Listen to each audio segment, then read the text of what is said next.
আপনি দেখছেন news now, আমরা জানি কোনটা খবর।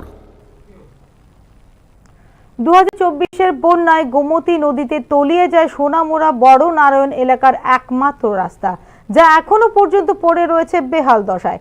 দীর্ঘদিন ধরে রাস্তার সংস্কারের জন্য আন্দোলন করার পর অবশেষে জল সম্পদ বিভাগ 1,74,25,785 টাকা টেন্ডার পাস করে। টেন্ডার পাস হলেও এখন মেলেনি ওয়ার্ক অর্ডার। এখন প্রশ্ন হলো, কবে শুরু হবে টেন্ডারের কাজ? এটাই এখন এলাকাবাসীদের মনে ঘোরাফেরা করছে।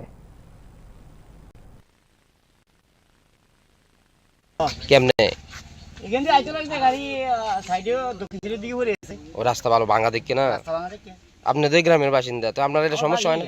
এই যে রাস্তা ভাঙাটা সমস্যা হয় না? সমস্যা হইতে আছে না রে, ওরা বাইকলে একটা ও টমটম যাচ্ছে ওরা না। এইখানে যদি মনে করেন যে আমরা এই মুড়ায় আর আমরা এই ভাড়াটা বাজি যে একটা রুগীর সমস্যা দেয়, ওই কান্দাইয়া না ওরকম মদন নিচে নিচে রুগী বসি দিয়ে। তো আমরা দেখছি সরকার বিভিন্ন জায়গায় মানুষ মরার পরে ক্ষতিপূরণ দেয়, আপনার একটা কি এমন অবস্থায় নাকি? মানে এখন দেখে না, মানে এখন দেখে না, মরার পরে দেখবে এমন নাকি বিষয়টা? এই পর্যন্ত মনে করো আমার মনে কত বাবু আজও গেল আর রাম ঠুল্লে বাবু এখন বুঝে দিছে।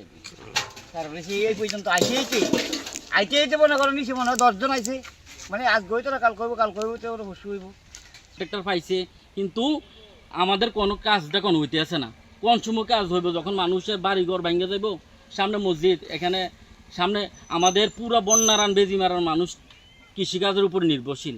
এখন এখানে একটা মিশিংঘর আছে, মিশিংঘরটো গেলেগা আমাদের ত্রিপুরা রাজ্যের এই বেজিমারা গাছসভার মানুষগুলা না খাইয়ে মরে যাব, কারণ মানুষগুলা শুধু কৃষিকাজের উপরে নির্ভরশীল। তো আমরা চাই যে টেন্ডারটা হয়েছে সরকার ইমিডিয়েটলি যে কন্ট্রাক্টর কাজটা পাইছে ইমিডিয়েটলি যাতে আমাদের কাজটা সম্পূর্ণ